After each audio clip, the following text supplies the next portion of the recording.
The boy was showing up late all the time. You know, he was getting very egotistical. You already know the numbers were starting to get in his head. I think he just gotta take this L in chest and just keep pushing. Mind you, I'm deep in the friend zone at this point. And do this, bruh. Like, you know the guy likes you. Why are you doing this? And then you're like, welcome back to the Short Kings podcast, the hottest show out of Houston, Texas.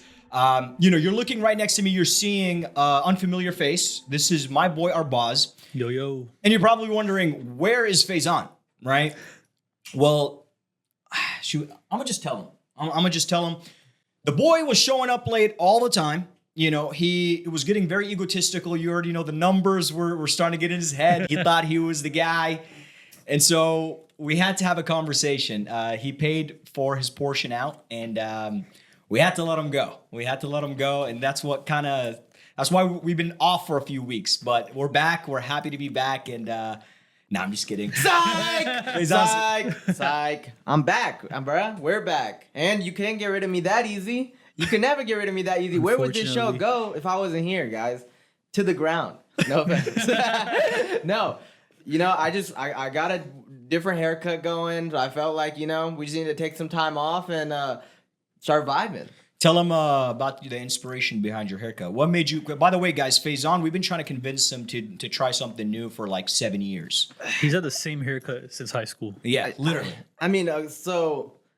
Dude, I don't know. Honestly, what inspired me was, for one, both of my brothers are rocking like some fire ass hairstyles right now. Hey, I'm not gonna lie, Urslan is rocking the hair. Urslan, if you're watching this, it looks clean. Nah, so I was like, bro, I'm sleeping on my own hair genetics with this safe ass comb over. So I'm just gonna grow it out and see what happens. I saw, if y'all know, this is the last episode of season 1. I don't know if you guys know that. We're gonna talk about it a little bit more at the end. So I'm excited for by the time season 2 starts. I feel like it's gonna be in its like full length and flow. How many episodes have we done so far?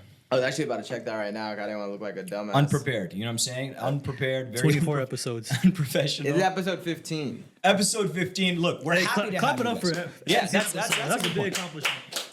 We've made it this far, and a lot of people did not believe that this was going to be a legitimate show. You didn't believe it. I didn't believe it, right? I didn't believe it. No one believed it. And so it was we had to make sure that we stayed consistent, and we're happy to be back. It's been a long time since we've, shot the last episode, maybe 2-3 weeks, right? Yes, There's sir. been a lot of things that have happened since then, and today we need to fucking go over some of this shit, bro. No, we do, bro. And I want to, real quick before we get into the show, I want to tell the audience, we're really just revamping everything, guys, this summer. We're trying to come up with fresh ideas, and we're really just trying to improve, man, make it more entertaining, make it more knowledgeable. So that's our goal. Like I said, we're going to fucking, revamp and redo this shit to the point where it's fucking doing numbers. But now to, get started for real, welcome back to Short Kings. Faison, your main host.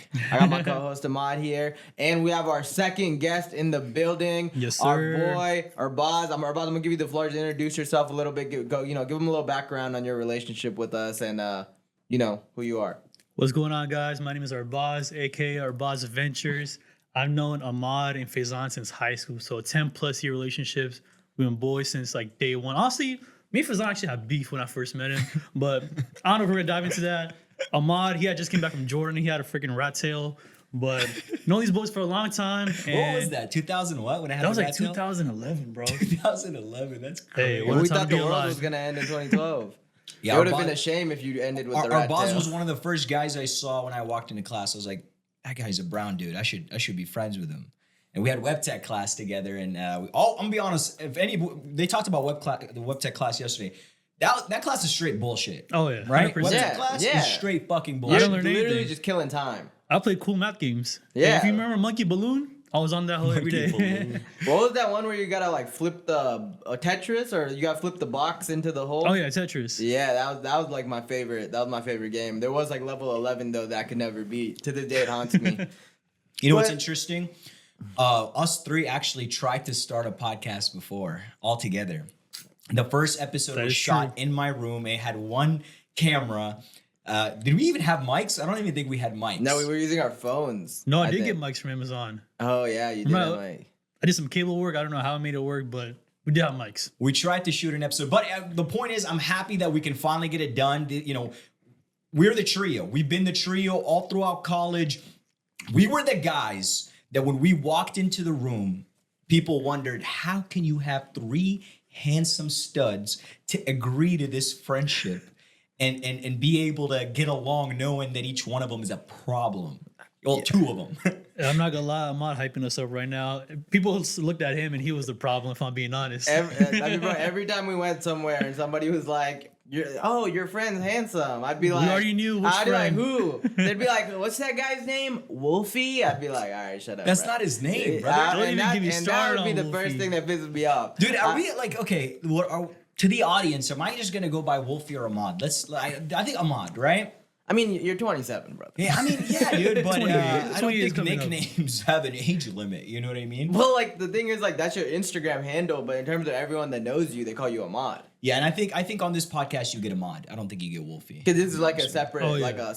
Yeah. like kind of alternate identity, right? 100%. A little less douchier Yeah, on this side. I knew it was coming. That's the point. I know when he's. There's a lot I less, know when he's charging there's a up, lot bro. less double buys going on over here. Be careful with that. You got someone next to you today. I don't want our boss to catch a hook. Now I'm playing nice today. So yeah, I mean, bro, we've been gone for 2 weeks. There's been a lot of things that have happened since then. I want to kind of get into some of these topics, bro. You know, we're gonna try not to be too fight heavy, but let me tell you, motherfuckers been banging these past three weeks, right? Pause, but yeah. This guy fucking gets a new haircut, thinks you can fucking whatever. Anyways, so what do you want to start with, man? I know we have. Well, let's Connor. talk about we got a lot of documented fights. I want to start with the undocumented fight that took over the internet. You feel me? Bradley Martin versus Logan Paul finally settled their beef. Logan Paul pulled up to Raw Gear Gym or whatever it's called. What's it called? His gym? Zoo Culture. Zoo He Culture, pulled up yeah. to Zoo Culture and he had Bradley Martin. They both signed a waiver. They didn't film and they fought, right? Then they proceeded to spend 3 days yapping about it afterward, telling us that allegedly Logan beat that ass. My question to you guys is, Brad's whole personality for the last year has been asking professional fighters, yo, I'm 260. You think you could take me in a street fight? How do you think that, like, what do you think this does to Brad's image?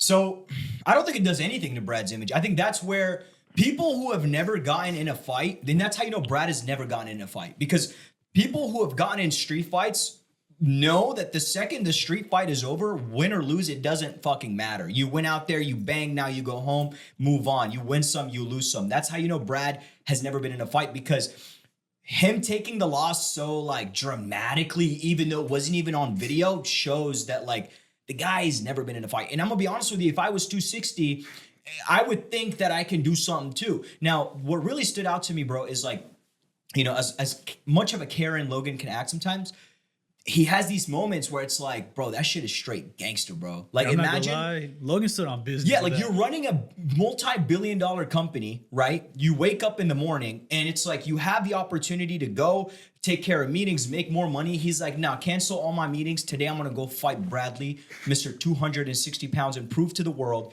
that all these bodybuilders that think these muscles are gonna take them somewhere, that shit does not translate into combat sports. He went out there, and from the stories we've heard, they started scrambling. Logan picks Brad up, slams him on his head, And then just starts pounding on the grounding, back of his pounding. head. And Brad actually taps from striking, which I've never seen that before. wasn't done before.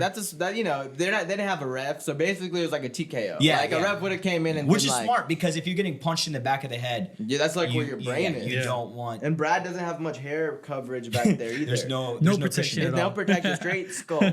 But dude, honestly, you know, me and Arbaz, our guilty pleasure right now is WWE. Oh, And I'm not 100%. gonna lie, Logan Paul I'm becoming a fan of Logan Paul. Dude, 'cause he's a amazing badass, in the ring. He's amazing. Like, he came in and just took over. He's a United States Championship right now. Bro, he's like athletic. Tell me he does his move set is like, bro, I'm being dead ass. This is an unbiased opinion. He has a better move set than John Cena. Oh, bro, he's a high flyer. John Cena cannot move like him. Bro, but then he's also strong as fuck. So honestly, the way he's tackled this, it goes back to I see his physique on like a weekly basis on Monday Night Raw or Friday Night SmackDown. I don't know why Bradley thought that his street fight rules were applicable to this Greek. This dude is built like a Greek god, bro. He has a 6-pack inside year round. Yeah. And then the one thing that I hated was, I don't know if you saw, Bradley went on like his podcast with Sarah, and he was like, "Oh, I feel like Logan's actually juicing." I saw that. Tell me that's not like a subtle, like trying to explain, like, bro, Bradley, you're also juicing. Yeah. You're clearly You're on roids. juiced up to the bone, buddy. And it's regardless, though, right? Regardless, he learned a lesson that day. He learned that, bro, training fucking matters. It's not. As humans, we all have this weird genetic in us that makes us assume that anger and Leads to, size is yeah. going to somehow translate to some sort of combat, experience, and you're going to be able to. But if I get mad, bro, you don't understand, man. When I turn red, when I turn red, you don't want to see me turn red. None of them. People who say that never have turned red before. Never have been in a fight. Anybody who's been in a street fight will tell you. It doesn't matter if you win or lose. If anything, it's more about how calm and composed you stay, and how even keel, and how your brain is still processing what's going on. You're not seeing red, you know? I feel like those are the guys that actually do well in those type of situations. But speaking of anger and red, Bradley was also in the news for his viral moment on stream with, I believe the streamer's name is Ronaldo. Something Ronaldo. Ronaldo. Yeah. I'm not too familiar with the guy, where the streamer takes Bradley's hat on camera, and Bradley smacks the shit out of this kid, bro. This kid is like a 5'7", 130-pound kid. My overall kind of question to you guys is, 'cause obviously that's like that was from deep-rooted insecurity in his hair.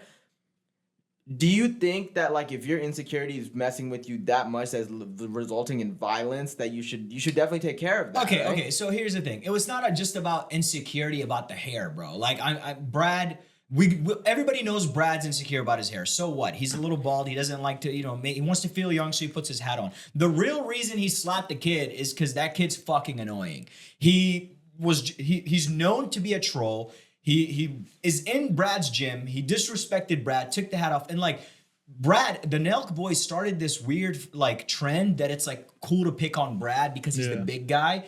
And I feel like Brad, bro, Loki has like bully PTSD, where anytime he gets a vibe that somebody's trying to pick on him, he just switches from 0 to 100. There's no like built up. Hey, stop, give me that shit back. It was like.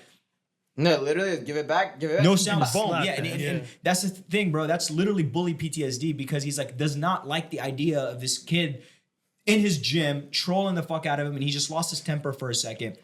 Obviously, he shouldn't have slapped the kid, but it's like I don't think it was just about him being insecure about his hair. Like, it's not that serious. I know the world wants to, the guy went bald immediately, and it wasn't to prove a point. It was just like, bro, like, you know what I mean? Why don't you just go to Turkey? He's a multi-millionaire. That is true. That's why it's not that serious. Don't you think if it was that Bro, serious? he has a hat on 24. He gets a haircut with the With hat the hat on. I saw the video. He's like getting his beard lined up, and the hat is on. Yeah, bro, that's an issue, bro. That's like a very deep-rooted issue. Which leads me to my next question. What was y'all's biggest insecurity growing up? That's a good question. Oh, dude, actually, I know exactly what my biggest insecurity was.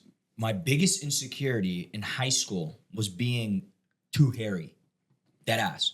Because nobody around me had hair on their arms and on their legs like this. Nobody, right? So I could never wear shorts. I never felt comfortable wearing shorts in high school. And I felt like a whole different creature. Like, there was no other Arabs in my school. There was no Browns. It was strictly Hispanics, black people, and a little bit of white people. So no one had that much hair. And then now it's a joke. Like, you know what I mean? Like, Well, why was it perceived as dirty? it wasn't Because perceived, I was dirty. dirty as fuck too, right? And people would say, like, they would make fun of me like I'm dirty. Oh, like, you need to shave, bro. Yeah, you need, bro. Literally, my basketball coach was like, "Bro, why don't you just shave?" Your coach said that? My coach said that, cause mind you, That's like, wild. Because at the time, I'm like 14, right? I'm talking about middle school. So Yeah. I just got armpit hair. Like, I wasn't really shaving it Yeah. and shit like that. And obviously, when you wear the jersey, like, I was like the only one that had like armpit hair for real, you know? And he was like, "Oh, why don't you just shave your arms and legs?" And I was like, That's That's wild for him to fucking say that. mind He's you, a an little- adult said that to me, and I'm like, and also, side note, why was this grown ass man shaving his legs like on a regular basis? Like, what the fuck was that about? And honestly, Coach James, if you need to tell us, I mean, that's something, what I'm trying. That's let what me I'm know. trying to do right now in the fitness industry, bro. I'm trying to fucking normalize the fact that there are Middle Eastern men, there are brown men who are pretty hairy, and I don't need to fucking Always be shave bald shaved up. to show Yeah. aesthetic. Like, I feel like it's just not necessary. Like, I want to feel comfortable. I want to be able to get out, wake up in the morning, just head to the gym, wear a tank and not care. You're the same way, right? I mean, bro, you see me. Faison rocks a full bush on his chest. It's a little unnecessary. He's pushing the limit, but I mean, bro, honestly, I do what I can to get my masculinity points up. So, So, but following up on that, you said you're insecure about your hair. yeah. Your Instagram comments are flooded with people complimenting you about your hair now. So how do you feel now about that? It's funny because it's like a 180. It's like the thing that I was the most insecure about is the thing that basically got me a ton of fucking followers. But then again, it's because it wasn't done before. Like, no fitness guy just is openly like that hairy and buff. yeah, dude, You know what I mean? you're revolutionary. Bro, but I did have a really a good question for you guys. Wait, I want to hear buzzes real quick. Okay. Well, you're talking about insecurity? Yeah, like Oh, what that's was one true, that's growing true. up? I think it's not having any drip because, mind you, when I was in high school, I just came back from Pakistan. So I had no idea about the trends and what's going on. And we grew up like during the swag era. Yeah. People wearing loud t-shirts and like, those bracelets. I mean, honestly, and it like, was disgusting. yeah, it was crazy. Tight But ass jeans. but that was a like trend at the time. Yeah. And like, as a brown kid, if you wear that stuff, like, people in our community look down at you like, what the hell is this guy wearing? So it's like you're kind of shy to wear it, but also you're kind of like missing out on the trend. So you're like looked at like the whack guy. Yeah, no, I mean, you're just not keeping up. You're not up with what's going on. What was yeah? your drip? What was your drip back in the day? Like, what were you Dude, wearing? Aeropostale shirts. I had every single He color had a polo. lot of Aeropostale I had shirts. hella Oh, then you were polos. right on trend because that's what was popping. It was Hollister, Bro, Aeropostale. that's Roche all I runs. could afford. That's all- Arbaz was the poster Oh, yeah. child for Roshi. I had like 8 pairs of Roshis, bro. What are Roshi's? The shoes? The Nike, Yeah. remember that had a chokehold on society in Oh, high school? shit. They look like Yeah. kind of like the Yeezys. Yeah, bro. yeah, no, those I were clutch. No. So comfy. And what about yours? What was your insecurity? Probably acne. You have a lot of those. Okay. Just choose one. Okay, that was crazy. Just make sure. That was kind of crazy. That was kind of crazy. I'm not gonna lie. You're still battling every day. Honestly, acne was the hardest thing. For real? Yeah, bro. I mean, honestly, bro, there was days like in high school where I would wake up. Mind you, you got you're want to be social. You're starting to like think about what girls are thinking about you and shit. I would wake up with a fat ass zit. And the high school that I went to, nobody's letting you just exist with a zit. You know what I mean? Like someone saying something to you by third period. Especially if you got a friend like Jetty. He's Yeah, calling it especially if out. I got a friend, bro. And you've met my high school friends. Like they're fucking on your ass, right? They were doing this shit at 7 a.m. back then. That's Like, wild. yeah, so literally, I would walk into class and it'd be like, "Damn, I didn't know Mount Everest was gonna make an appearance today." And I'd be like, "All right, bro." I already felt like shit, bro. Literally, there were days where I'll tell my mom, like, oh, I don't really want to go to school. Damn, Like- like Damn, that? just because of the zits. I mean, bro, it was bad. Because I had a phase too. It was my sophomore year in high school where I was like literally pizza face. Like it was just like all over my face. I couldn't get rid of it. I was in Jordan at the time. I went to Jordan. That's all I could think about while I was in Jordan. Is like, how do I recover from this? Like, is this gonna last a long time? And I feel like every kid kind of eventually goes through I mean, that. bro, I didn't honestly wasn't even able to solve it until I mean, it's after like, how are college. you? How can you be confident with it? It's like it's hard to like, just like ignore the fact. And bro, that I will say, like, maybe this is a hot take, but I think it's way worse for guys because girls like they can do makeup and shit. To Oh, where, yeah, like, cover it up. like they can kind of like they can hide acne, right? Yeah. Okay. Like for guys, you gotta fucking walk around with that shit like Yeah. on your chest, It's like right there. Nah, dude, and then like yeah, the shit was crazy, but. Shout out to Accutane, guys. Literally, I saw a TikTok of this girl and she was complaining about her acne. And she was like, I've tried everything. I don't know what to do. And literally, I commented on there. I was like, look, fam, I tried everything too. Get on Accutane. yeah, sure. You're giving advice. You little fucking I slut. did. This guy right here. Did you see that? He called her fam too. Like, I'm not trying to hit on you. Because I wanted to make it very clear that I wasn't into her romantic. Look, I'm about to ask you guys a question, and this question will make us go viral. So I want you guys to really give me your all about this because this is a trending topic, and everybody talks about this. Okay. Let's hear it. So one thing that's been a trending topic, everybody's talking about it, is Arabs and Pakistanis are the best duo to ever exist. No one beats that duo, right? Both Arbaz and Faison are Paki. I'm Arab. What do you guys think about Arab and Pakistani duo, and what makes them so good when work together? Well, I'm gonna let you take this first. I gotta think on this. I got you. I mean, honestly, what I think is, bro, because I've seen it a lot, like with like Farzi and Faze, like the TikTokers, the TikTokers yeah. now when they're doing collaborations. Yeah. I honestly believe it's because we both like we have like this mutual respect for each other's culture. Obviously, we have the overarching faith umbrella that we're the same faith, which kind of connects us a little bit. But then it's like, bro, like I fucking love Mediterranean food. That's what I would eat on a daily basis if I could.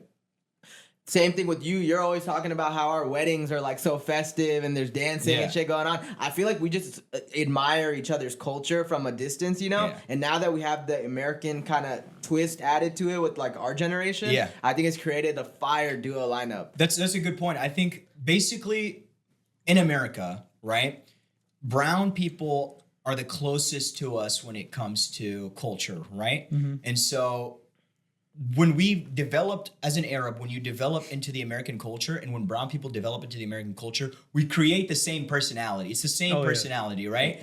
And so, it's interesting to see why I've gone along with, Pakistani people so much more than any other race. And one thing that I was thinking about was like, do you guys think that Arab and Pakistani, friends are more common than Arab and Pakistani relationships, or do you think the relationships are more common than the friendships? You're talking about like romantic relationships. Yeah. I think the friendships are more common, and because of that's leading to more relationships. Yeah, like I think you think the friends are more common. Oh yeah. 100%. Like right now, I think, to be honest with you, I think our parents are still obviously we both have parents. Our parents are still like, Pakistani parents want a Pakistani girl. Arab parents want an Arab girl. Yeah. But they're starting to open up their mind to it, right? I Yeah. think once we have kids, like we get to our kids' generation, I think it's gonna be like a lot of intertwined. Oh, for sure. Because we're not gonna care, you know what I mean? As long as like, if you care about faith, like, like that's all that matters, and we're already aligned on that. Okay, good. And the follow-up question, do you guys think when it comes to Arab and Pakistani relationships, are there more male Pakistanis dating an Arab girl or Arab male dating a Pakistani girl? What's more common? That's a good question. I think. And why? Please explain. It sounds like it's close to home for someone. My girlfriend actually told me to ask this. She thought it was being interesting. That's actually a really good And question. she said it's been trending a lot on I TikTok. think male Arabs marrying female Pakistanis are more common. This is me speaking out of my perspective. I feel like brown people or like Desi people are more closed-minded. I feel like Arabs are more open to like the intertwined relationships. Wait, can you repeat your answer? You said you think Arab dudes marrying Pakistani girls. Really? I think the opposite, bro. Really? I think more Why is that? brown dude because I agree with your point, but I think that because brown people are more close knit on their daughters, they have a harder time letting them marry outside of their culture. Whereas I think with brown sons, they like allow them to like oh, she's Arab, she's still Muslim, like it doesn't matter, like we'll make it work. That's also a good take. Like, you know what I mean? Like I actually thought the opposite, because I feel like, I'm not gonna lie, dude, brown girls have it hard. Why you say that? Because they're like they have to live up to a lot of expectations amongst like cultural expectations that brown guys just don't have to. Is it the Like- same with like Arab girls? Yes. I mean, dude, with Arabs, you're gonna get the best of both worlds. You're gonna get the families that are extremely strict, and they're gonna, keep their daughter in the cage until she's ready to be free, with a man that, They chose. satisfies their status, satisfies, just stand-up guy is what they're looking for, right? But my theory was, and this is just, I don't know how it is in the motherland right now, right? But on social media, it seems that a lot of Arab women right now are coming off a little gold digger vibes. Bro, I was just about to bring that up. Right? What is up with this mayor? Yeah. That Arab girls it's be giving- asking Explain the about, bro? term. It's Arbaz, giving for the too non- expensive. So meher is a monetary amount that you give to your girl whenever you get married to her as like a form of security in case if things fall off, they have some sort of money, But growing up, all I heard from like brown people is like the normal amount was like $5K to like $15K, max $20K was something I ever heard. But Arabs, like there's this girl I saw on TikTok. She's going up to other Arab girls like asking, "How much are you asking for a mayor?" And some of the answers were crazy, bro. Like 50K, a car, a freaking house. I'm like, dude, Yeah, 50K where do you house. find these guys? Yeah, if you're asking for that just to, I mean, it's just a crazy thing. It's like you're also limiting the potential guys that can provide for you. But that's the thing, bro. One thing I've learned from Arabs, bro, the families are willing to marry into another family of high financial stature, even if the two, like the couple, aren't like getting along that well. But it's like very beneficial for the family to have those connections and build their legacy together. And if the male is down for it, typically they'll convince the female, right? They're like, hey, he comes from a great family. He's going to be able to take care of your dreams. Like anything that you've dreamt of, this guy's going to be able to achieve that for you. It's like our cultures, but he's ugly. we don't put a lot of chips in the Romeo Juliet love story type shit. What makes sense on paper? What's security? To not to brush off the mayor point, I think social media has made like, bro, the whole point of mayor, right? Growing up, I learned that like people were, because like your non-educated friends will be like, so you're buying the girl, and then it's like, no, it's actually meant for like, so the woman is taken care of because she's leaving her family and coming into another one, so she has some sort of security to where she's not mistreated, right? Now it's become a flex. Yeah. It's like literally like what it's gone involved. Yeah, it's gone back to like it's like girls are trying to use that to justify your worth. Where it's like, bro, if you're in love, like who fucking cares? Yeah, like, and here's the thing, man. Also, just calling somebody a gold digger sometimes makes you seem like you don't have it, right? And I don't. Yeah. But that's not the point. The point is what our boss said, right? It's like people get married in their young 20s, maybe mid 20s, at latest or late 20s, sorry. And it's like, how can you expect somebody to be able to provide $50,000 on demand, a car and a house at that age? If his family doesn't have it, then it's like he's not going to be at the point of his career to be able to provide that for you. Right? There's no way. And so now you're seeing this happen a lot, especially in the city of Houston, where Arab guys are taking out loans, building this image of themselves to the girl that they got it like that. Yeah. And then it works, it sells, they get married, and then the girl uncovers that this guy is in a world of debt. And he's actually also whack. And he's nothing like the image he portrayed to her. And it leads to a bunch of divorces. And now we're seeing a ton of people in our culture, Browns and Arabs, divorcing like this, bro. Quick within a after year, marriage. bro. It's crazy. They dip their toes in the water and are like, nah, I don't want to swim in this pool. You know what I mean? I feel like it's going back to what you said. It's a social media thing. Like people go on social media, they see people happily married, they're like, oh, I want this life. And they just jump into it just because, like you said, it makes sense on paper. Oh, he looks like he has money. Let me just get married. Bro, you gotta like this person. This person has to know, bro. You gotta spend every day with this person. You gotta wake up, go to sleep. You're talking about like they find out later that this guy doesn't have it like that. For all the men out there, bro, you want to be married to somebody that you gotta put on a facade 24/7, bro. I want my girl to know exactly how I am with money. I want her to, and like if Ahmad asks if I want something, I want her to be like, nah, he's not gonna want to pay for that. Like I want her to say that, like she knows how I am financially. Yeah. I mean, because that's how my mom is. That's because your family, your dad and your mom were very transparent with each other about their finances. My parents were the same way. But dude, you'll be surprised. A lot of people in our culture are not, bro. They will spend their last, whatever they have left in their bank account to go rent out a car and pull up to the hookah bar and show that I got it like that.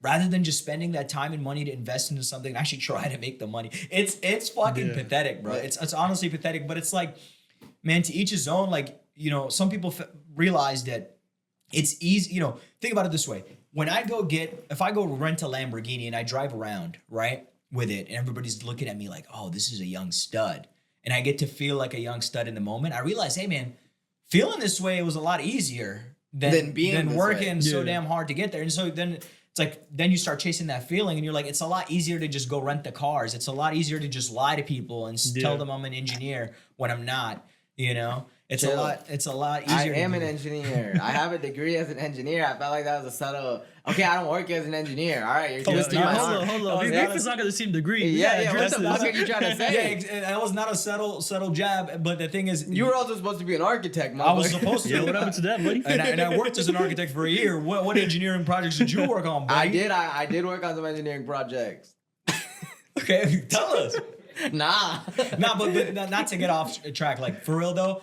I do think a lot of people are actually just spending more time into faking the process instead of just fucking working on trying to get there. I'm gonna close this topic out Yeah. before we get a little too preachy. I will say though, at the end of the day, you gotta answer to the motherfucker in the mirror. You feel me? And you can make everybody think that you got this. You said got answer that. to the guy in the mirror, like Yeah. yourself. What you Yeah, mean? yeah. Like you can rent the Lambo, but you know what the guy in the mirror knows? He knows you don't have it like Yeah. that. You know what I mean? And you can only face that dude for so long. No, but that's where you're wrong, because the guy in the mirror starts to believe this facade that you're putting. It's like a Green Goblin situation. Yeah, like for Spider-Man example, if I go around telling everybody that I have it like that, and everybody starts complimenting me all the time and hyping me up like I got it like that, part of me starts believing that I do have it like that. That's the big issue. That's what's causing people to spend so I much don't time. ever feel that. I feel like at the end of late at night when I look in the mirror, that Late motherfucker at is, night. yeah, he's on the same page as me.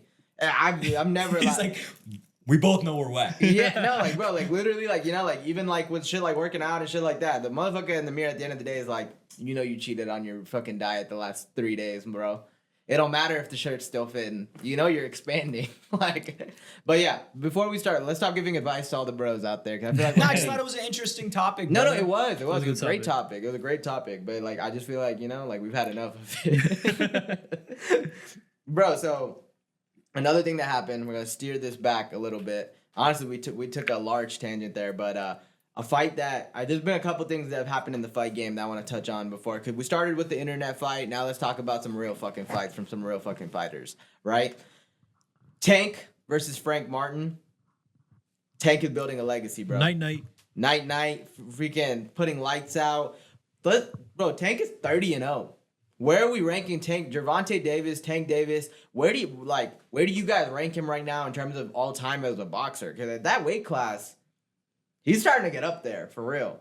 I think Tank is currently pound for pound best fighter in the world. I don't think anybody can compete. You think he's better than Canelo? I think he's better. I think he's way better than Canelo. I think Canelo is not that exciting. I think Canelo has the same game plan and it works really well and he executes great as a fighter, but I don't think he has that flavor that Tank Davis has.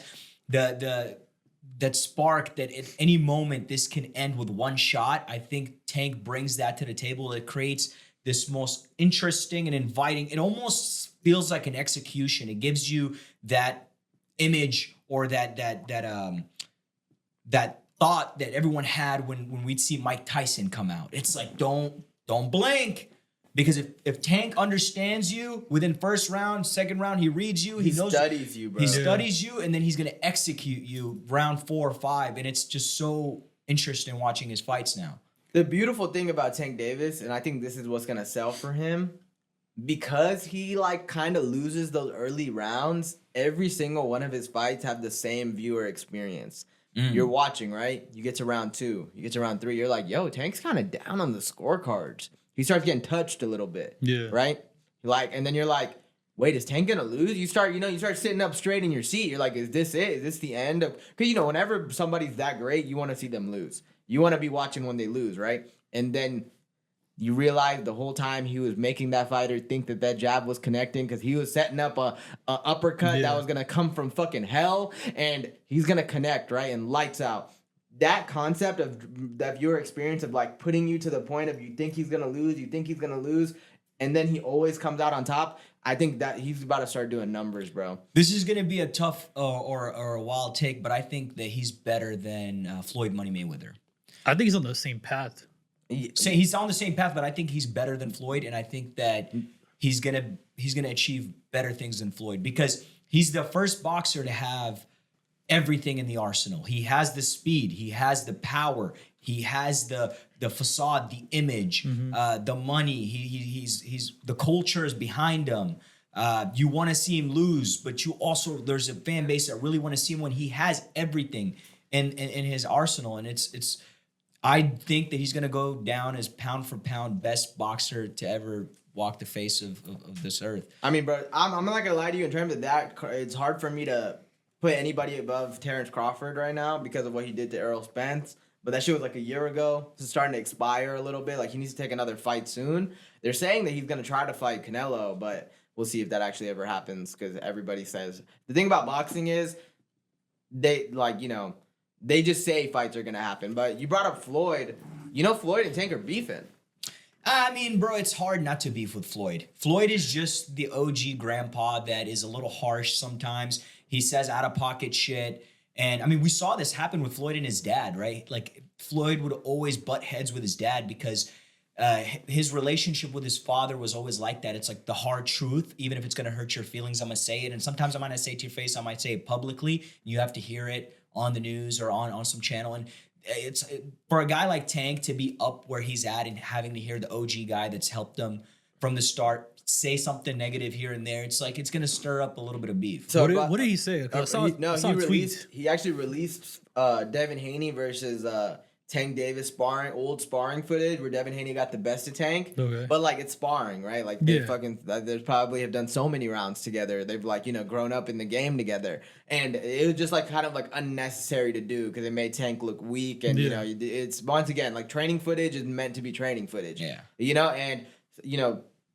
I think, first of all, that was low as fuck. I think Floyd is at this point just reaching to stay relevant at all times. Him and freaking Oscar De La Hoya, they just have issues of letting go. Like, bro, you're not the face of boxing anymore.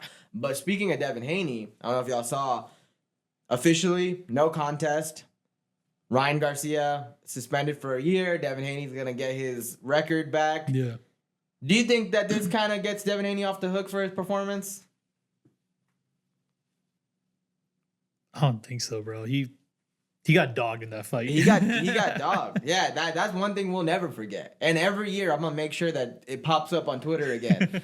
You know what I mean? Because that's really how it goes, bro. The internet is forever. No one's ever gonna forget that he got dropped 7 times. He's literally wobbling around like Ryan Garcia was dancing in front of him, bro.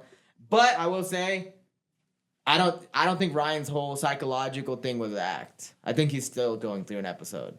Oh, no, he's 100% going through an episode, bro. We've talked about this. I don't want to start repeating our other podcasts, but I will say moving forward, it's sad to see that Devin Haney got what he wanted. Little crybaby Devin Haney got what he wanted after getting dropped 7 times, looking like a fool.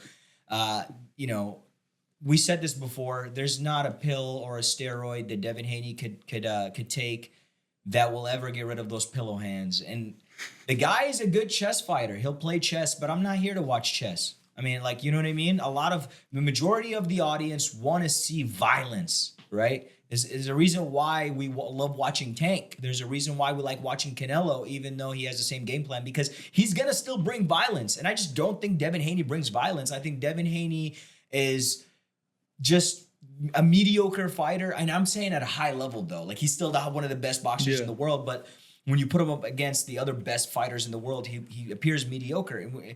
The fact that he was even in the conversation against Tank is silly to me. It's not even a conversation.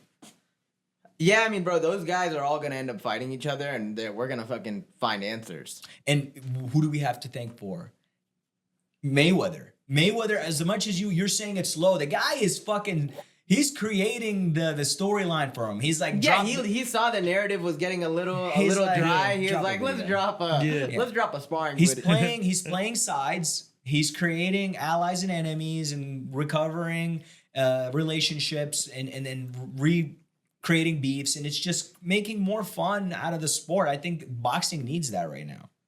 Yeah, I mean, in terms of violence, I think that division is like. It's going to give us the next 10 years of boxing. Okay. But you know who's not bringing violence? I know one person that's not bringing violence anymore right now is Conor McGregor. And it's sad. So for everybody, this is a sad week for a lot of fucking people because we've all gotten so excited at the fact that we're going to see the Mac show, the Mac man, Conor McGregor back in the octagon facing Michael Chandler. The guy took Michael Chandler on a 2-year spree, just waiting for the opportunity to step in the octagon with him. And the fight is off due to an injury. He has a broken toe. The thing is, we just saw Alex Pereira fight with the same injury. And Conor's fucking beating his chest now. He's like, I will never make the walk again if I'm not at 100%. Conor's never fighting again, bro. Conor's never fighting. He's done. He might have. I don't know. I think he, he might have for real was planning on fighting, but then he's at a place where he just doesn't need to, and this still works for him. He keeps his name up. His brand keeps rising. It's just sad because we all want to see Conor fight. We want to go see him fight Michael Chandler. And I think now he took 2 years away from Michael Chandler's career, bro. I mean, he didn't take 2 years away because Michael Chandler's holding on to that fight like it means something. It Like- means that he's going to be able to feed his family is what it means. I mean, yeah, for sure, right? But I feel like, he could have had 3 fights at this point, and I'm not saying he would have made as much money as even in those 3 fights that he will make in one fight with McGregor, but he's like really dead set. Like he's fucking posting motivational like quotes all the time about, hey man, life laughs at you when you make plans, like shit like that. Like I'm just like, bro, Mike, there's like 1,000 other contenders to fight. This guy's done, bro. Yeah. This guy's literally done, bro. He sleeps on a Lamborghini yacht every night. Like he's not about to fucking get in the trenches. He broke his toe and he was like, I don't want to do this shit anymore, bro. Like, yeah, I think the alcohol addiction had a big thing to do with it, bro. I think that he did the training camp and he was like, bro, this isn't fun anymore to me. Like, yes, I like feeling proud of myself and I like the feeling of going to war, but it's just not as entertaining as going out to a local pub in Ireland, feeling like a man every single night. The people love me. The world loves me. The brand's making more money. And I'm not having a fight, but I'm still getting treated like the baddest man to ever walk the planet. And I got a broken toe. I kind of want to just go to the Irish pub, bro. I want to order. what's his thing up? Proper 12? Yeah, Proper Proper 12. 12. I want to drink down to the label. The First- label, you first sip has to First be sip at the down to label. Yeah, and I think that's where we're at with that, bro. And now what I recommend is Michael Chandler, bro. You need to set up a few other fights and reprove yourself because one thing we do know about the UFC audience is they forget. Also, you were like, he's like come off of like, he's won a little bit, but he's lost a lot in the UFC too. So him kind of even falling onto the McGregor fight was real like he just kind of like McGregor can fight anybody. You know what I mean? So it's like, you're really planting your flag in this, but like, I feel like what he should have done in these past 2 years is really like gone on like a win streak to hype this fight up even more. Like, all right, he's off of like 4 wins right now. no, Yeah. that's what I'm saying. Like he did not make himself a contender. I'm telling you, Michael Chandler, from one short king to another, from one 5'7" man to another, bro, it's time to go grab a fight with Dustin Poirier. That's the guy. Go grab a rematch. Dustin with Poirier's him. retired, buddy. No, he isn't. Yeah, he is. He announced it. Well, not officially, but This guy's a fucking casual, bro. We pay him hourly. He shows up late. He doesn't even fucking know what he's talking about. With Dustin Poirier is not retired. He actually retired. He posted it, brother. Wait, like actually? Yeah, he said, When? guys, in the last fight, he was like, "Yeah, I think this is it." no, but then he went to Twitter after and he's like, guys, I'm leaning more towards the retirement. Like, Nah, he messaged me separately. I mean, this guy. that Well, would from be- one diamond. get him from- on the pod then. I mean, bro, I tried, but he said he'd only do it if you're not there. I won't. If it means the numbers, I'll fucking step aside, brother. I'll let you interview that man if we could get him on the pod. See, the thing is, I would interview Dustin, but like, I feel like it's just gonna make me sad. You know what I mean? Like, He's a good guy, bro. He has a yeah, good but we're just gonna personality. do a lot of talking about losing. You know, like, oh, so what And hot happened? sauce. I'm gonna be like, so what happened when you fought Khabib? You lost. What happened when you fought Oliveira? You lost. What happened when you fought Islam? Khabib 2.0. You lost. You got smashed. Speaking of that, Islam did go to Twitter and he said, doesn't take a pinky toe to fight chicken. And it was kind of cool because it was like he brought back the beef, the original beef that Conor had with Yeah, I'm not gonna lie. Islam's a With it? Hall of Fame dick rider. why you say that? Like, bro, it's done. Khabib already smashed them. Like, they fucking jumped into the crowd. Yeah, like, but that's how you start war, buddy. When you start war, it never ends. But all it does to me is it reproves that Conor's red panty night. What you mean? Like Islam, right? Pound for pound number 1 champion, and he's like, bro, no matter what, the fight that's gonna get me paid is fighting Conor, because champions get paid on pay-per-view points. Conor sells the biggest pay-per-view gate, right? And the fact that Conor to this day has that power is what makes him so much bigger than the sport. Yeah, Like- I mean, dude, he made the sport. We know this. Dana knows this. When you get guys like that once in a lifetime, bro, and it's like, yeah, of course, Islam wants to fight Conor. But Like, that's the thing. Like, you notice how when Khabib went on First Take and they asked him about Conor, and he literally told Stephen A to his face, he was like, "Stop asking me questions about Conor. Like, it's done." It's done. Yeah. Because he was done with it. You know what I mean? Like, that's the fucking eagle. Islam's Hall of Fame dick rider, if we're being honest. He's the pound for pound number 1. I don't want no problems with him, but I'm just being honest. Yeah, I mean, but the thing is, we want Islam to take notes on how to be entertaining and still sell the fights, brother. Like, he might not necessarily be talking shit to Conor because he wants to fight Conor. He just wants to be relevant on Twitter, get the clicks. We're seeing Alex Pereira now starting to do this more often too, have his opinion on things, be more of a personality rather than this statue of a guy that everybody's afraid of. Pereira is Dana's MVP right now, bro. He is. Oh yeah. Because you brought up Pereira, bro. He took UFC 300 on short notice, gets the knockout of the night to close the show. Now Conor and McGregor pull out. I mean, Conor and Chandler pull out. Their fight gets canceled. Pereira steps up again, bro. 2-week notice, defending his title. He's a fucking champion, bro. He's a face. He's the face right now, dude. I don't think anybody wants that problem with him. Bro, he's dead ass. He came into the UFC and he literally just, Dana calls, he answers. And that's how you make money, brother. And I'm gonna tell you this right now.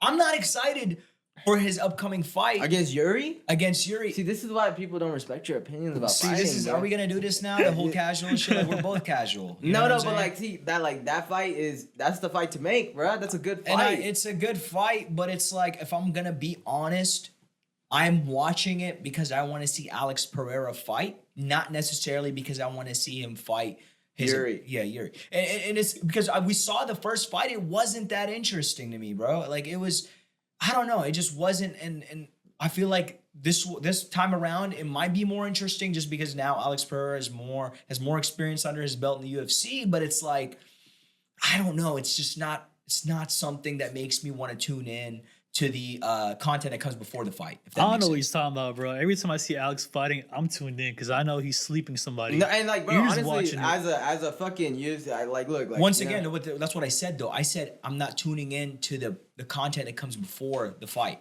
yeah, this is not a fight meant for entertain. Like, there's not a brother, build up to this. The fight guy at doesn't this speak point. English. He barely speaks English. No, both of them barely speak English.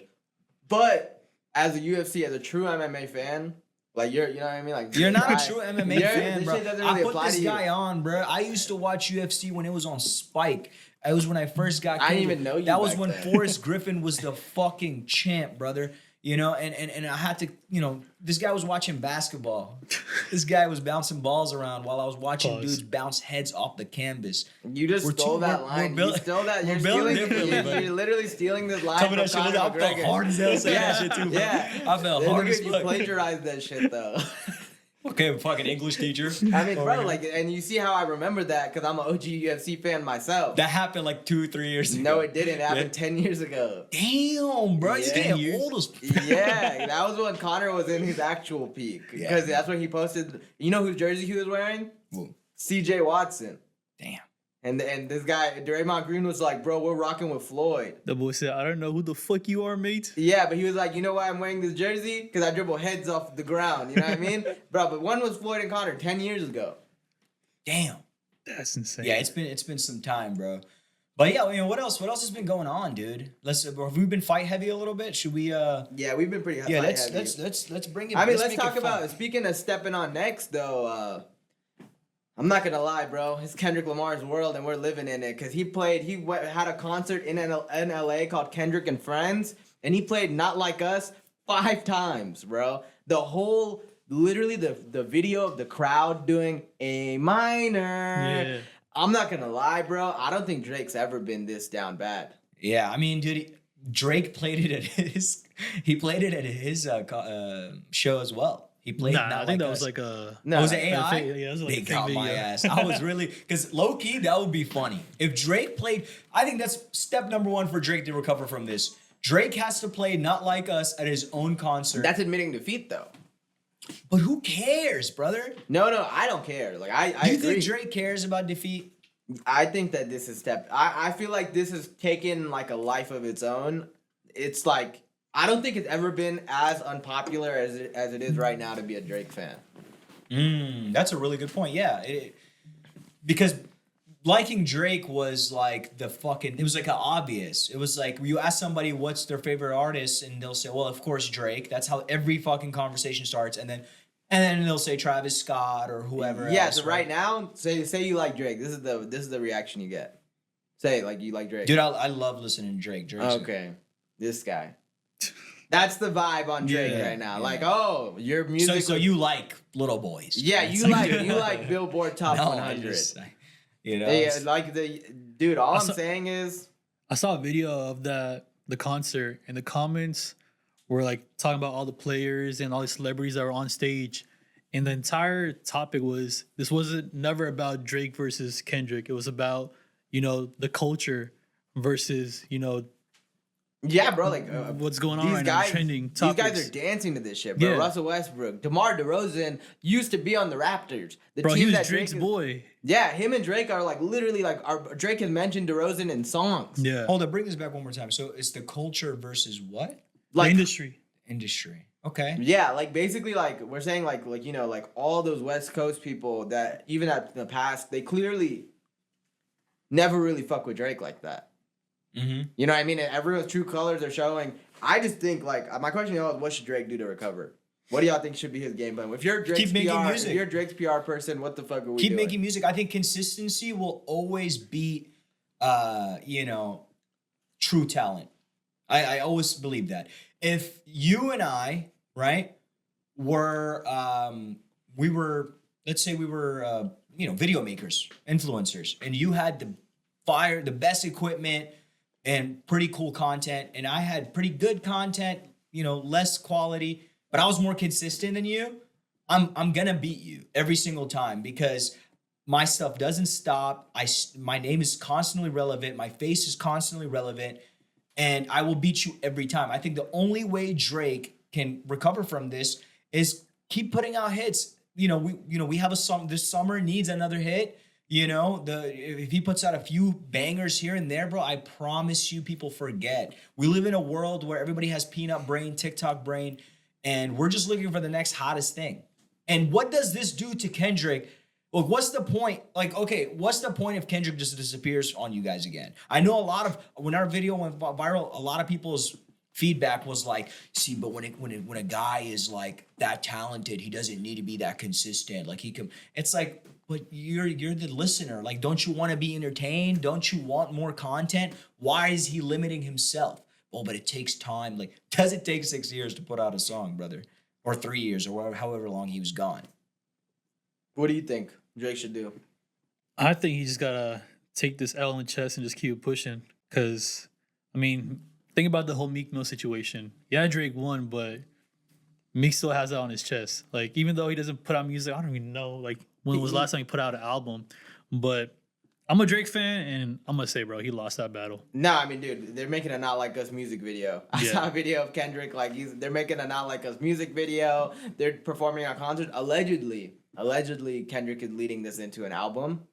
I'm gonna get my people to talk to his And he people. should. Figure And he that out. should. I think he should. I think Kendrick, and that's how we know Kendrick really, will utilize this W. Because it's like, if you got the W just to say you got a W, it's whack. We don't care. But it's like, if you see Kendrick take this W, put out an album from it, and it has hits, that's when I'm like, okay, awesome. Something good came out of this. Because let's be honest, like, the allegation shit was corny. Like, no one really cared about that on both parties, right? No one cares that Kendrick's, so-and-so and Drake's so-and-so. No one cares about that. We listen to music. We just want good music. And if Kendrick can come and put out some good music following this battle, that's cool. Like, that's what we want to see. That's what his fans want to see. I will say this, even though Drake lost, Kendrick got the W because it was Drake. If it was any other rapper, I promise nobody would have cared. What rapper do you think? Everyone got to take down the kingpin, bro. Oh, for What sure. rapper You know what do I you mean? think would have given Kendrick a run for his money? I think my boy Jermaine J. Cole. J. could Cole. have. You think J. Cole? Bro. He could have. I know it's an unpopular thing to say the way that J. Cole handled this whole situation, but I think in terms of bars, he could have gave Kendrick a run for his money. I've always personally felt that J. Cole's a slightly better rapper than him, but what do I know? I can't. But here's the thing, though.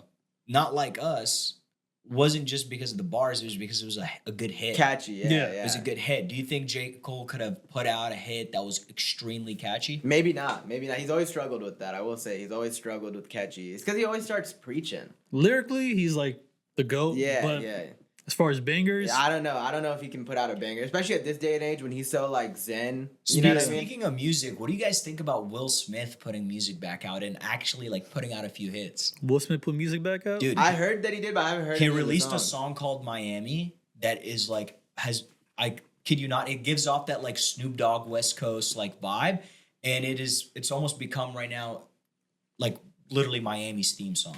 It's pretty fucking good. I mean, bro, I think Bad Boys 4 is saving Will Smith. I think for a while it was like, this is the guy that slapped Chris Rock at the Oscars, and he was kind of identified by that event. Like every time I saw Will Smith, I was like, oh, you poor fella. Like you want to give him a hug. You're like, Jada's probably toying with him right now. Now it's like, Bad Boys 4 is back. He's kind of putting out music. Like, he's kind of tapping back into the original Will Smith. Yeah. Like, it just kind of, it's like revamping him for me. Like, I'm like, oh yeah, Will Smith's a cool ass guy, bro. This is like the guy that we all grew up loving. Arbaz, no spoilers, but what did you think of the Bad Boys movie? Great movie. Great Way movie. way better than the third one? Oh, Wait, 100%. Where do y'all rank them? Have y'all seen all of them? Yeah. I mean, the first one I've is seen like it. number one. That's the OG. I actually like the second one the most, but go. Really? Go ahead. Continue your thing. I would put this above the last one, But third. but yeah, 'cause it one could- and it two, could- one and two are iconic. one and two were like goated.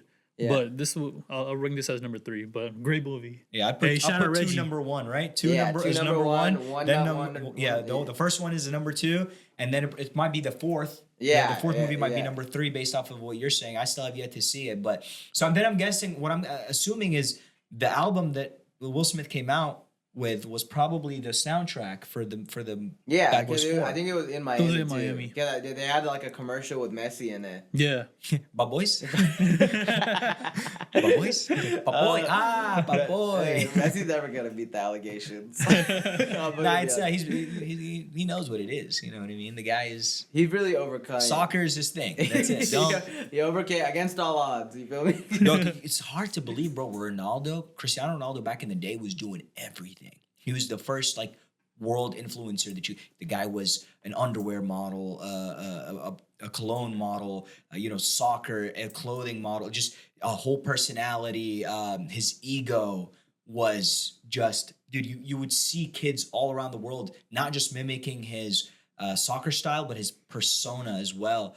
Where Messi was still just as popular without having any of that. So it's crazy to see that, we're finally starting to get Messi to do a collaboration. Now, don't get me wrong. He was in a lot of like Pepsi commercials and shit. Yeah. And yeah. But it's like he was like kicking a ball. Like he Yeah, wasn't. no, yeah, he was real like they really like creatively kept him in a box. They're like, Yeah, maybe he just didn't want to. You know what I mean? pass it on camera. Yeah, so kick it over there.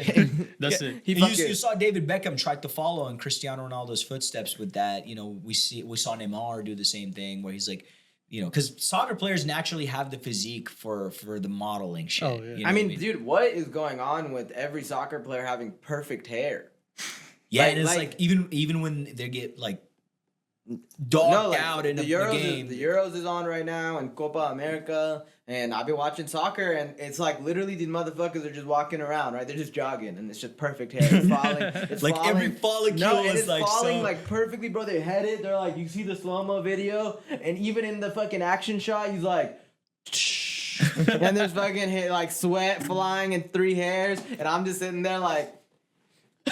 Those guys are specimens, bro, and they breed them early too, man. These guys, Is that what? If you could be any sort of professional athlete, what sport would you play? yeah, it'd be 100% soccer.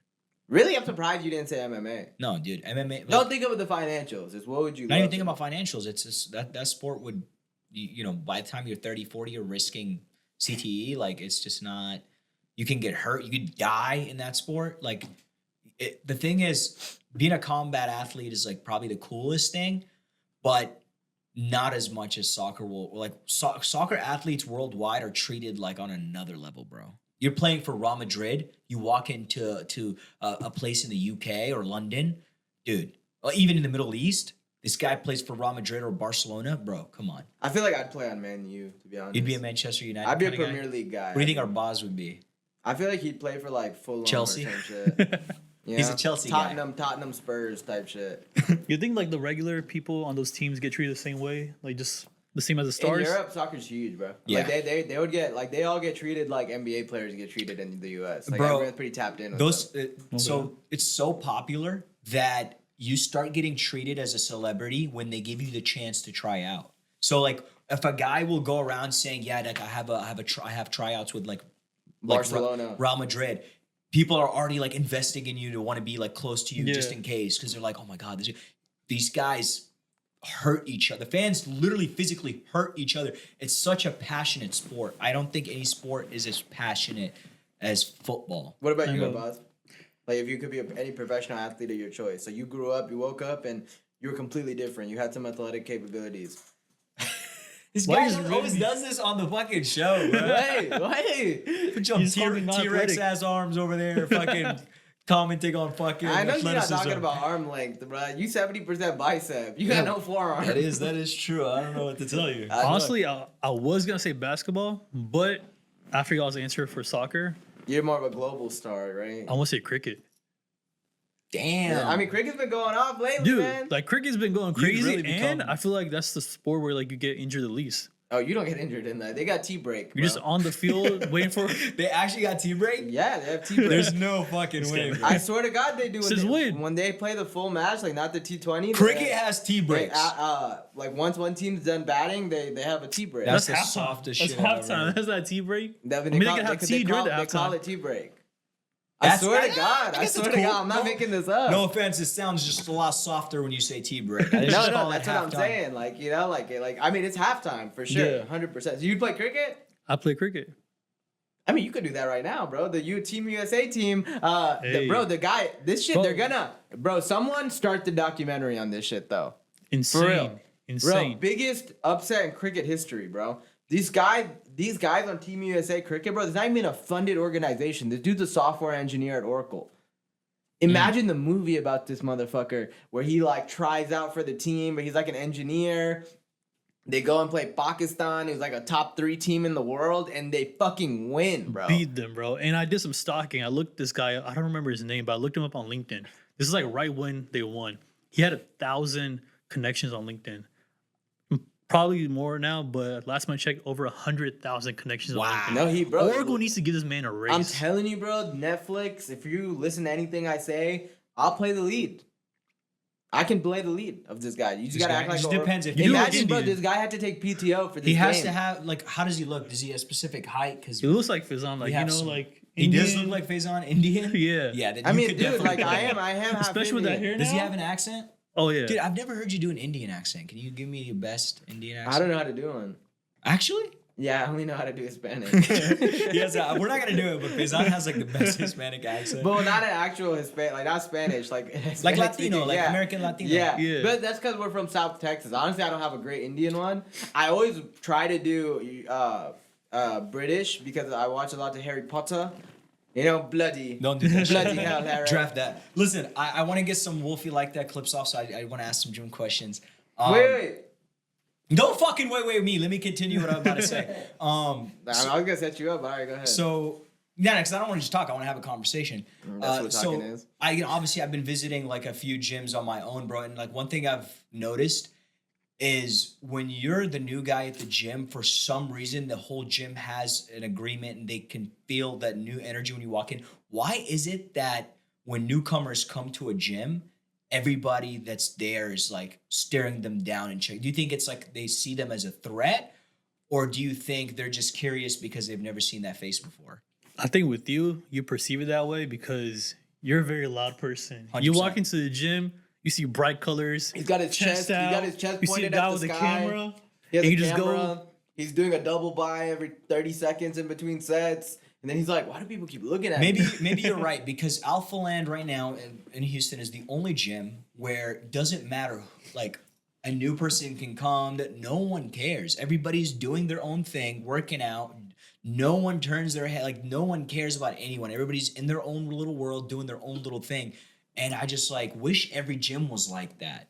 I'm gonna be honest, right? We've been going to the same gym for the last, since 2020? 2020. Yeah. Yeah, this is 4 years. 2024 now. We've been 4-year residents at this gym, right? So whenever I see new faces, I literally am just trying to it's just kind of nice to see. You know what I mean? Like I'm like, oh shit, like I've never seen this dude here before, because we see the same people, bro. We literally see the same people every day, and sometimes it's weird because I go at different times and it's the same. They're still there. It's the NPCs, same bro. motherfuckers there. You know what I NPCs. mean? So Yeah. it's like whenever you just get a fresh face, in my opinion, you just kind of feel him out. You know, like what's this guy's vibe gonna be? He's coming into our like home almost. You know? Okay.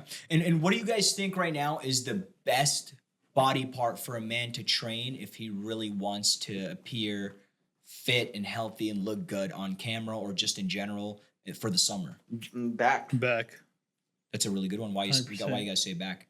Araz, yes. I mean, when it's summer, you're shirtless, and if you're on the beach walking away, I mean, it just feels like I feel like it builds your posture. And Yeah. to even add to that, like, bro, no one sees your fucking abs with the shirt on, but you know what they see? They see your shape. That's why they talk about Doritos. 100%. That I would say if you're trying to get in good shape for the summer or just in general, and maybe you're a beginner or maybe you're intermediate, yes, you should 100% focus on back, specifically your lats, because you want to build that size. And then also focus on your abs. Abs is a month or 2 month process. You can get abs as quickly, just depending on your diet and how hard you train. But if you focus on your lats, it's going to take some time, but you will build that size that you want to feel like you're filling out your t-shirts. You're going to appear better on camera. You're going to feel more comfortable being shirtless. My biggest, advice is focus on your back, make sure your abs are taken care of, and everything else will follow. Chest is not as important. Like, I think that will build over time. Biceps, triceps will build over time, but I think that's the best way to give you that Dorito. So in terms physique. of you as a fitness influencer right now, what's your what do you think is your best and worst body part? Yeah. So, it was for him. I mean, bro, Okay, y'all you are got both it. fitness influencers, honestly. Best and worst body part. So I can tell you, what's your worst one besides your the one that we're all thinking about right now? my legs. No. Oh, this guy. I think my best body part that I train is chest, and I know that it's very common for a lot of people, but as an Arab, I've been genetically gifted to have a good chest. Like, I remember chest was the first thing that started standing out when I was training in high school, and I think that a lot of people, they especially skinny guys, they suffer from being able to build out a thick, mean chest, right? Because it takes a long time to really get a bigger chest. Like, you deal with this all the time. And I think that if you're trying to build a big chest, bro, the best way to build the chest as fast as possible is spam the shit out of incline, upper chest workouts. Incline is your best friend. If you really want to build a chest, that Greek god-looking structure that you see a lot of steroid bodybuilders have, What y'all saying, bro? spam the incline dumbbells, incline bench press, incline cables. Just really focus on that for a few months, and I promise you will see, a massive difference. And what do you think is something to work on for you? For me, it's gonna always be legs. Legs is something that I've. Nah, you got nice legs, bro. No.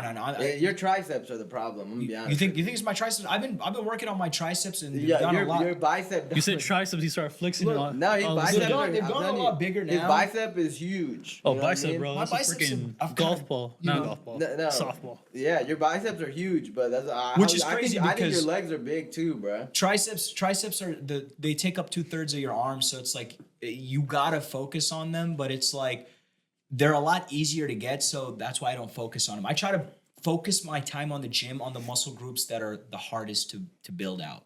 That's why, like what we said, back, chest, legs take a while to really build a good foundation. And so if you focus on the muscle groups that are harder to build, eventually those other muscle groups that are easier to build will come along. So you're about to start traveling. Our audience doesn't know this, right? Your audience, you're going to Jordan, I believe, maybe a couple other spots on the way. Yeah. We'll see. Stay tuned on Wolfie Like That. What's your plan, bro, for working out while you're traveling? Like what's the fitness regime gonna look like? So travel, if you're if you're the guy who still likes to do your daily routine and workouts while you're traveling, I'm not gonna lie to you, it is so much more fun to do when you're on vacation because you're not as serious about it, and it's almost gives you that feeling that I'm still doing this just even while I'm going traveling. Gives you such dopamine. Right? 100%, and it really enhances your vacation and your time in another country because you go, you get the workout, and you feel the pump, and it sets you up for the rest of the day. I highly recommend anybody who's on vacation, at least, let's say you're on vacation for 3 days. If you could find 1 day or 2 max where you can actually still go to the gym, whether it's the one at the resort or at your hotel or a nearby across the street, a gym across the street, you're gonna really improve your vacation quality, and you're gonna have a lot more fun if you could still get there and get the work in. For me, when I go on vacation, bro, I'll still try to get some clips off. I'll still try to get a pump. You don't even gotta train seriously. Just train to get a little pump. Make sure the blood's flowing. How's the gym culture in Jordan though? Like, are you gonna find like a Dude, you know what's facility crazy? In 2012, I think it was 2012 or 2013, I went to Jordan, right? And I was obsessed with the gym at that time. And so I went to go sign up to the nearest gym. My family thought I was crazy for this. They're like, dude, we haven't seen you in 10 years. You want to get a gym membership? I found this gym that's a hole in the wall, right? And one thing I learned about the gym culture in Jordan is that, you know how here there's like the skinny guys, the guys who are almost there, and then there's like the buff guys, and then there's like the fucking bulldozers. Yeah. In Jordan, there's no in between. There's either skinny guys or like straight bulldozer meatheads. The guys who the arms look like this guy's abusing steroids, like insane, bro. And you'll obviously the machines weren't as as taken care of. It smells funky as hell. Yeah, And I'm pretty sure now they have better gyms and it's like it's in the nicer areas. But bro, I will never forget I had a gym membership there. There was a boxing ring in the middle of the gym. These Arab guys would just put gloves on, no experience, and just throw down like at the end of their workout for fun. It was a pretty insane gym experience. Are you planning on doing the same? Because you're gonna be in Jordan for a couple weeks. No, right? no. So what I usually do now before vacation is I just get in the best shape possible so that it can deteriorate throughout vacation, and I could just make sure I work out here and there, keep the blood flowing, and then recovery process when I come back. It's the best way to enjoy vacation. You don't want to go there and fucking I gotta show up to the gym every single day. It's just not gonna work out for me that way. So you're not dedicated. Is what you're Not as much as I should be. No. Are the No. gyms there segregated, like for men gyms and female Yeah, gyms? yeah. It's segregated. I think if it wasn't, there'd be a lot of problems. Do y'all think Oh, that yeah. model would work here? What? Like an all girls gym? Yeah, there's all girls gym. I actually went to a gym. You guys know Fitness Connection, right? Yeah. Yeah. So there was a Fitness Connection near my office building that I would go to, and so within the gym they have an alternative gym within the gym that's women only. And I found out that I remember most women in that gym would prefer going to the female only section and only work out there, and it like really was a great idea because instead of just doing a gym that's just for women, it's like just make a big gym and have a section that's literally only for the women. Yeah, probably have some like predominantly leg stuff in there, Yeah. shit like that, and like just have like a women's. Yeah, I've always thought that was interesting. That's a really good question. I didn't think about that. Yeah, because Everything whenever I probably was in segregated. Dubai, I got a membership for like a month because I was stuck there for like 2 months. Yeah, yeah. And it was just straight men only, and the females have their own separate gyms. So that was my first time seeing that. But I mean, you walk in, it's a lot of testosterone in the room, so you definitely got to ease into it, start making friends. But No, I mean, Yeah. I think that honestly, that shit will help in terms of focus. oh, Like, you know what I mean? 100%. Because there's a lot of distractions in these fucking co-ed gyms that I go to. I have an interesting question for you guys, and you guys might not have the answer immediately, but I have. do you guys remember when was the moment that we kind of started feeling like, oh shit, we're a trio? Like this is the thing now. Like we're the, because in the beginning it was like you guys were hanging out. Faison and Arbaz kind of knew each other from high school. I knew Arbaz from a different high school because he switched back. Me and forth. you were the disconnect. We were the Yeah. disconnect. And We're the disconnect. there was at some point where we started feeling like, oh shit, this is a thing. We're like a team now. We're a trio. When do you guys think that happened? I would say junior year of college, or Your my junior year? sophomore year, y'all's junior year. Why you say that? Well, cause like this is how it went, right? I'm a year younger than you guys, as you can tell by how much younger I look than y'all, and me coming into college, obviously I knew our boss from high school. We had chemistry together, not just like mentally, like actually the class. You know what I mean? So we had chemistry together, so we'd like study together and shit, right? So I got introduced to you. I was like, all right, who's this fucking bonehead, her boss's roommate, right? And you were very like free spirit back then. You remember you were like hanging out with multiple groups. Yeah. You were not trying to be held down to like. Because I was in the frat too, so I was kind of jumping around back Yeah, and forth. like and you saw me and you're like, I already got that slot filled. You're like brown friend. I'm living with them. I don't need another one. So obviously, like y'all had like the most spacious apartments. We would hang out at y'all's apartment sometimes. Honestly, I was just seeing you through passing. You'd walk in, you'd be like, "What's up, bruh?" Then you go to your room. Honestly, Yeah. that shit was lame. But then I'm not gonna lie. What really did it was once Park West gym was fully built out, Ahmad needed me to get into that gym, right? So he started being like, he would hit me up. He'd be like, hey, bro, I'm gonna come to the Park West gym. This is my apartment complex in College Station. He'd be like, so he'd hit me up. I'd be like, yeah, bro, come through. I'd let him in. Then it went from like, I just let him in to one day he came and he just like sat down for a little bit, you know? And then he was like, oh, dude, what pre do you use? Took a couple scoops off me. like, you know, he takes the pre from me. Then it's like, oh, okay, like, hey, bro, are you gonna go to the gym right now too? Why don't we just both go? You know? And then we started having these individual encounters, right? Yeah. And then this one time I was like, yeah, dude, honestly, I can't fucking stand Arbaz. And then he was like, me neither. And that's when shit started really bumping. You know He's what I mean? capping. He's I capping. see. Arbaz was an angel sent from fucking heaven, bro, to me in college. You and bro. I'm Islam, not trying to bro. slaughter him up Hall right of now, Fame but dick riders, but go ahead. dude, you can call me what you wish. That's the difference between us. Is I stand on my shit. I'm gonna tell you this right now. I mean, Arbaz was that guy in college. You know, he kept the pieces together and throughout a lot of his friendships. But you know, speaking of keeping the pieces together, I have a very interesting question for you guys.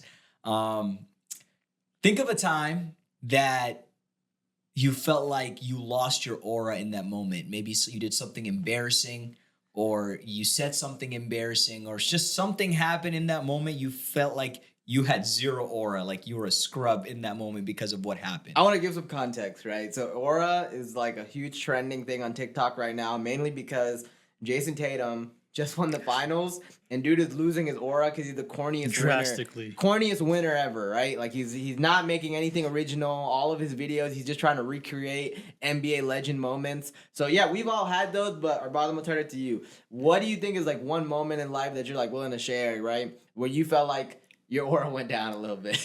All right. The first thing that comes to my head, it was a long time ago. I was in elementary, keep in mind.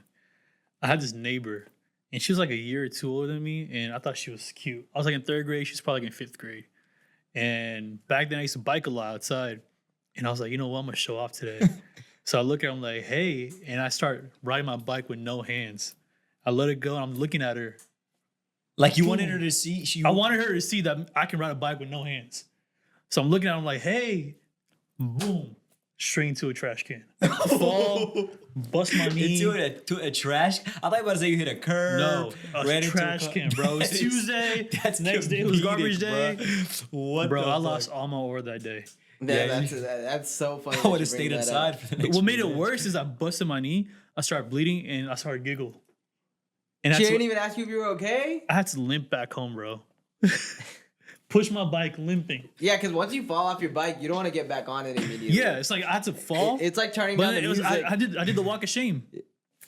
But yeah, That's lost all my that, aura no, that I'm day. not gonna lie. I actually have a very similar one. Let's hear It's it. crazy that you bring that up. So, I mean, I don't know. So as our boss mentioned, when we first met, we had a little beef, right? Because we shared, I'm gonna be honest with you. I mean, I'll be to put his business. We shared a crush a long time ago, high school shit, right?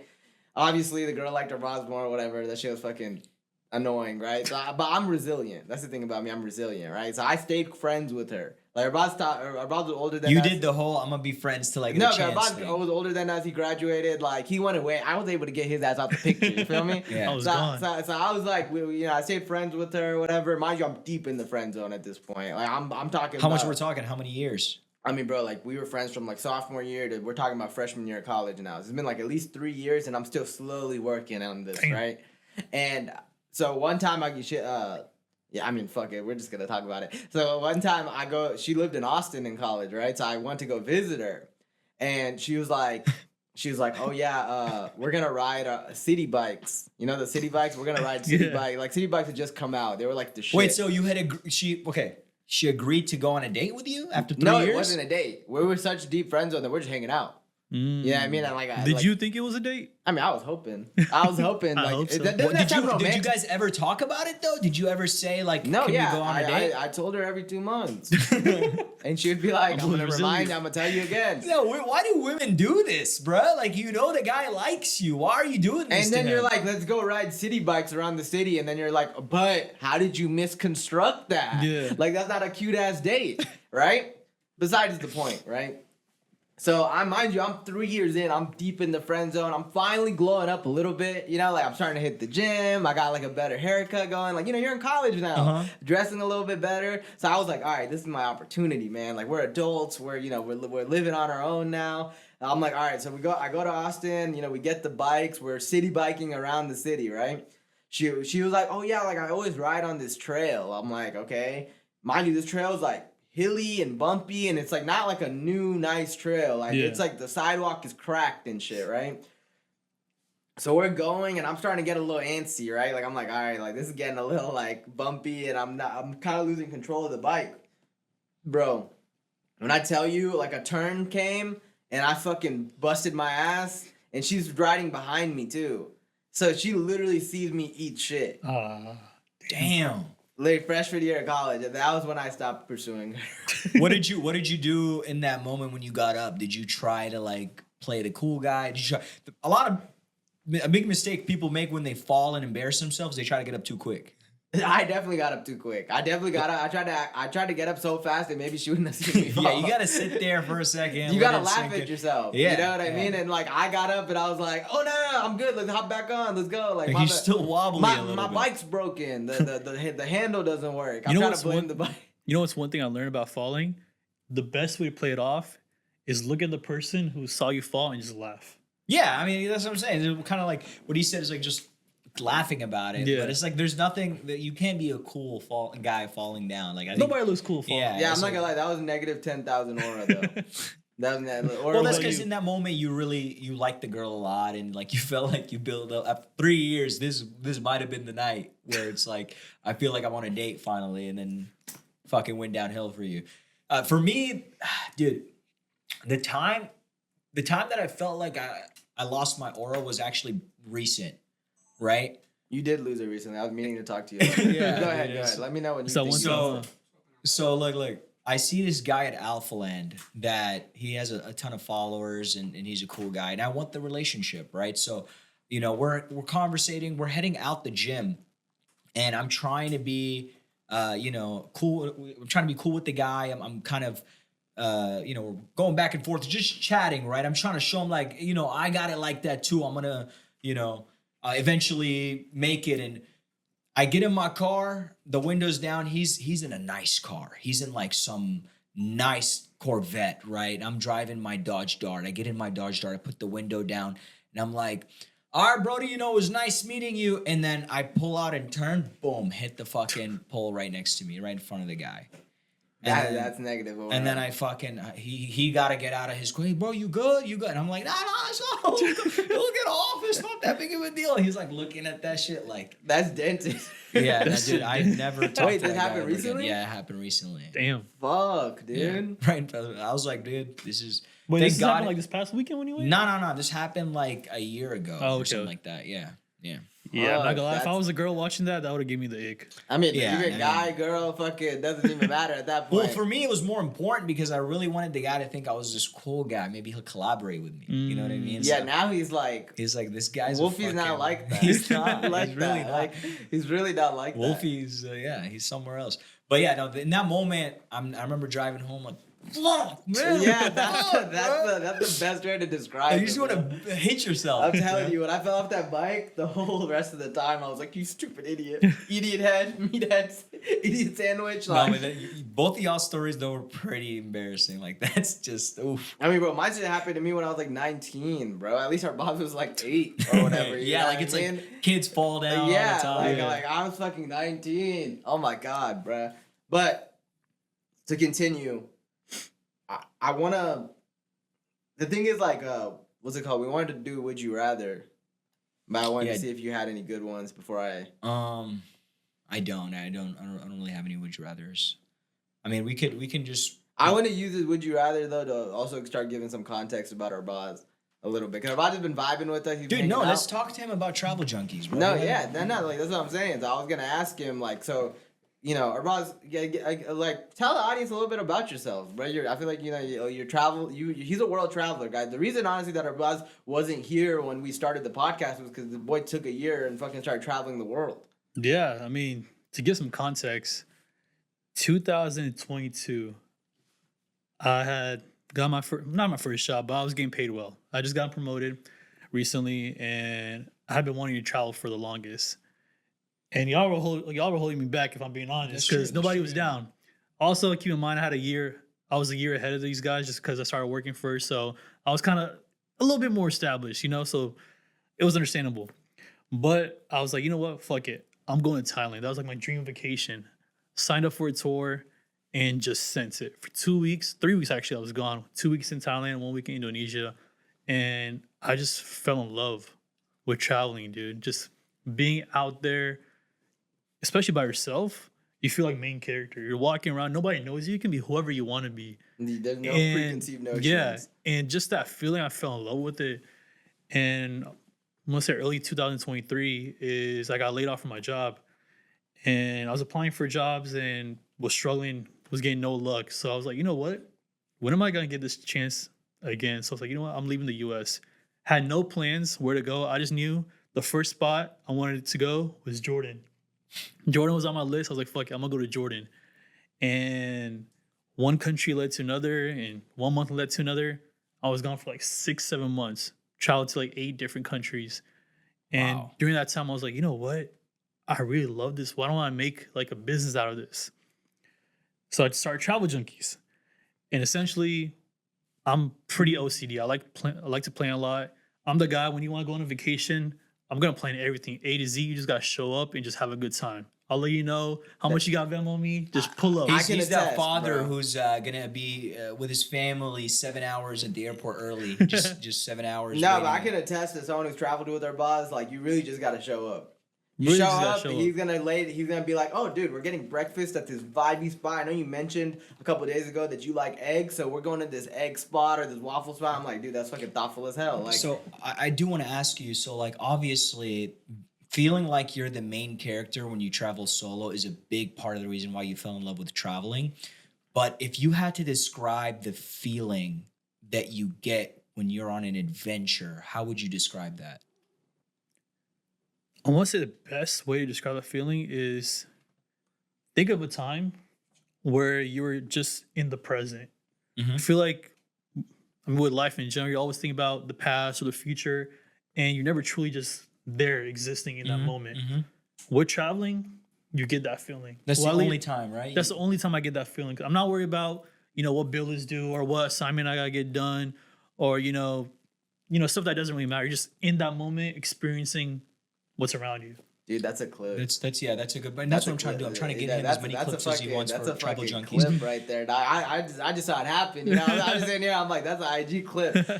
Okay, so and then another question for you: when you're traveling, what is the main thing that stands out to you? That's kind of the difference between each country while you're there. What's that? Is it the environment? Is it the way people behave? What stands out to you as the unique difference between every country that you travel to?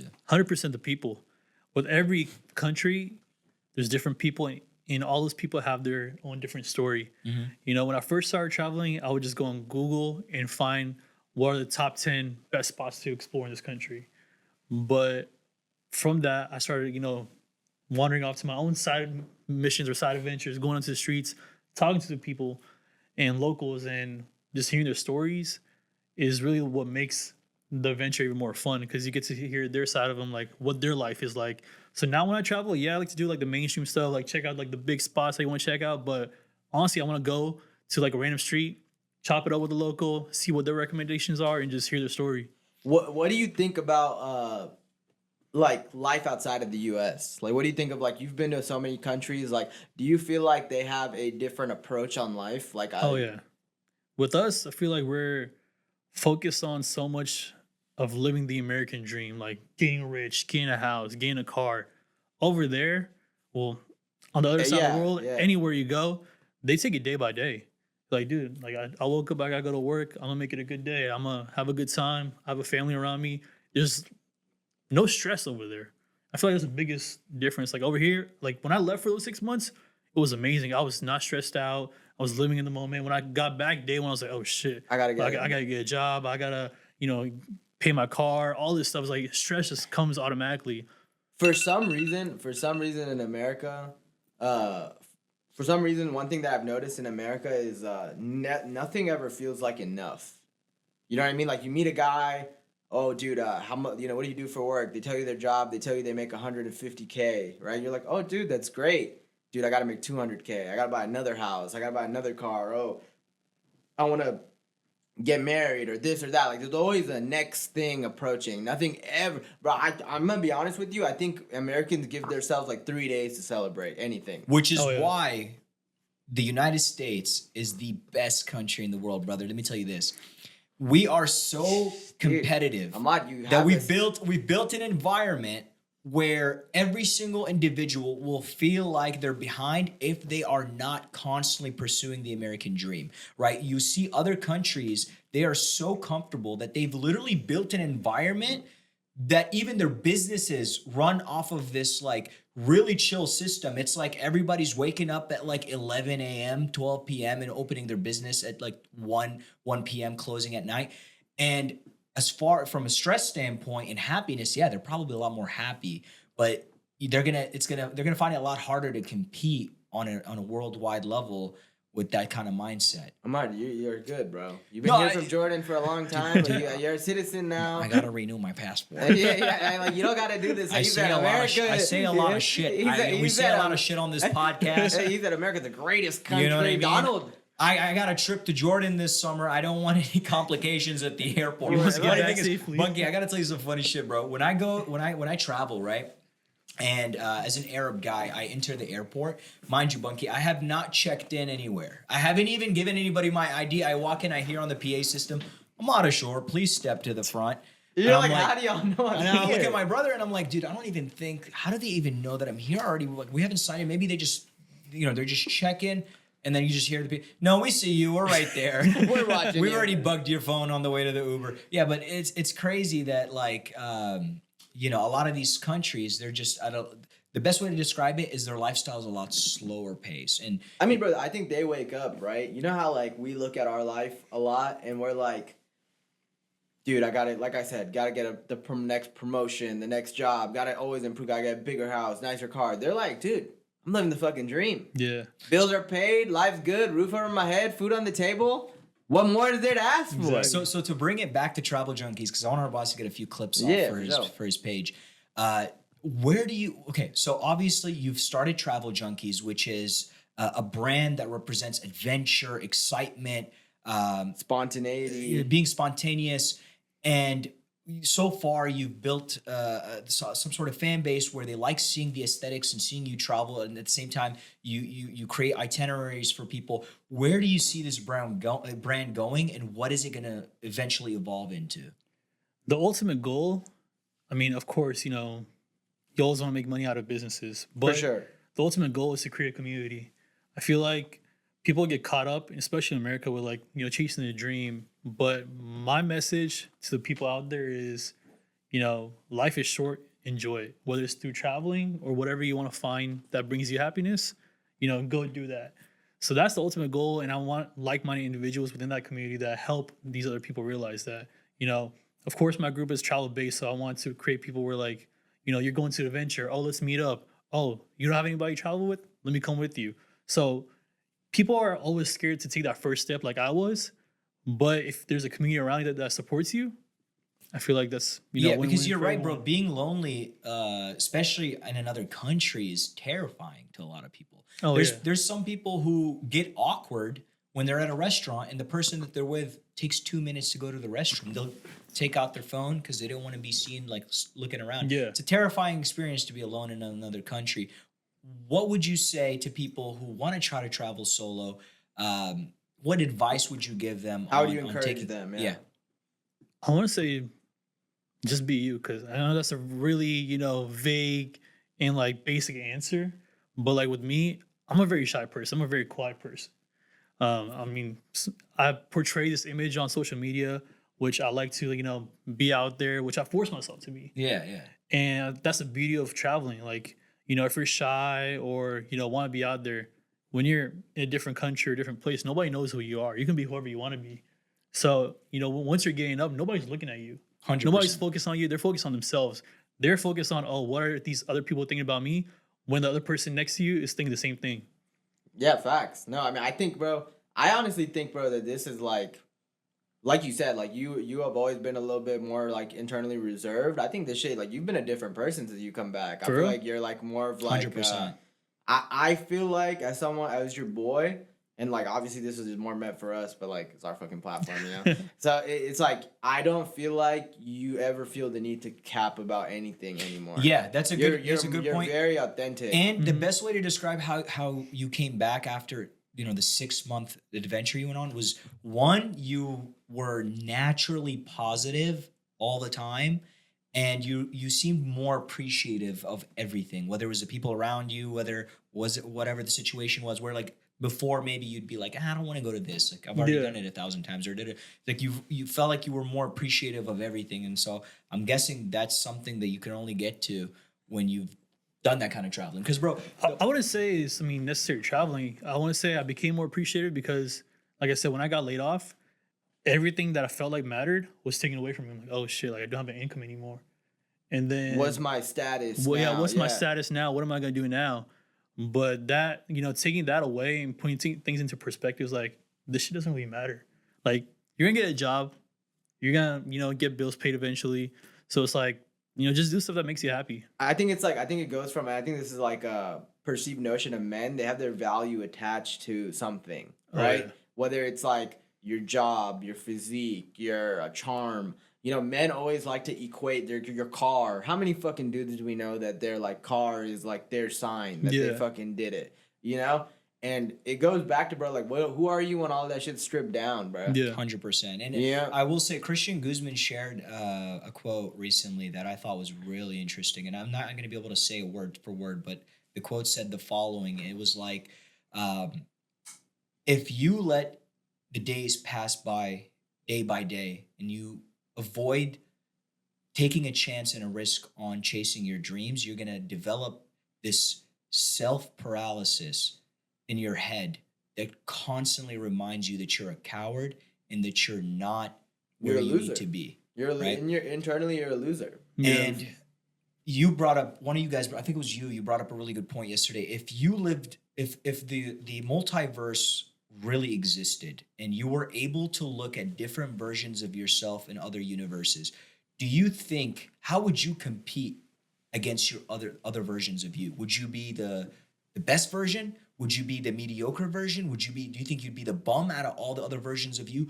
Where would you land? And I'm gonna be honest, if you don't feel like you'd be the most, you know, the best version, there's a lot that you, Yeah. and naturally you already know why. You're like, it's because of I haven't done this and I've been saying this and I haven't done this. I think with Travel Junkies, that was the first step where you were like, dude, I don't care what people think about my job or how much I'm getting paid. Like, I'm chasing a dream now, and dreams are priceless. Like, the more you achieve, the more you're gonna feel satisfied, and it doesn't even, it's not a number thing, right? 100%. You know, one more thing, and this is I mean, once again, this is more between us, but I felt like I can relate this to like our culture a little bit. Like, I think like if y'all don't know Arbaz is very like fucking the role model brown son, right? Like, dude's fucking obedient as shit. Like, I know your fucking parents are always like, yeah, that's my fucking son right there. Like, bro, literally I have to call this motherfucker to do like put beds together for me, fucking mount TVs. Like, he's like the masculine / has his shit together / respectful, cultured guy, right? And I've seen you in your life, like obviously like you do stuff for you, but I felt like you were always doing things that like for like, you know, you do stuff for your parents and your siblings. I feel like Travel Junkie is the first thing that you're doing for yourself. Yeah. Like fully for yourself. Like, it's not Yeah. meant for anybody else. It's for your pleasure. Like, you're happy about it. You're chasing something you like. And that's, I really think, I'm telling you, the level of fulfillment that I see from you, I think that, like, as your boy, I'm like, damn, I need to find what that is for me. Or Yeah. what I see, like, fitness does for Ahmad, you know? Like, so, hey, man. And I appreciate that. And honestly, like, same back to you. I left, and all of a sudden, these boys started a podcast. No, I mean, bro, Hey. that was part of the inspiration, bro. We were like, bro, we got to stop talking about shit. We're Yeah. 26, 27 years old. Like, how much can we talk about shit? Bro, one thing I hate now, I catch myself doing it all the time. I hate telling somebody about something I haven't done yet. Yeah. You know what I mean? Like, you know, like before it would be like, oh, yeah, bro, I'm about to jump on that diet tomorrow. If it hasn't started yet, don't fucking talk about it. Because at this point, bro, like time is passing. You're gonna do it or you're not gonna do it. mean, You know. Connor said this in an interview because when he was with Cristiano Ronaldo, he told him, mind you, at the time, Connor was like, he was there financially, but he was like top 100 or something on Forbes list. He told Cristiano Ronaldo that in the next 2 years, he's going to be going for that number one spot. And when they asked Connor, when he finally made it there, he beat Cristiano that 1 year. They told him, isn't it crazy to look back at that? And, you know, and he goes, if you are brave enough to speak something, you know, even if it sounds ridiculous or non-existent or like just corny, if you could speak it into existence and then chase it, there's no way it's not going to get achieved. But you have to visualize it. You got to see it up here, and then you got to speak it out loud. Utilize your words, speak it, and then of course, like put the work behind it, right? So you know, fucking real Connor was always dropping gems, right? I think, you know, Arbaz, the question for you like that I have for you is, Arbaz, man, what's your favorite country that you've been to, and what's like the next one for you, like that you're like that's on your bucket list, like the minute you can travel again, you're gonna go there? I want to say my favorite trip is Thailand because it was the first one, and that's what like got my love into this. Yeah, And that was my first time leaving the country by myself, whole new experience with a group of people I never met before, and that feeling that I got in that moment, I was like, I want to chase this again.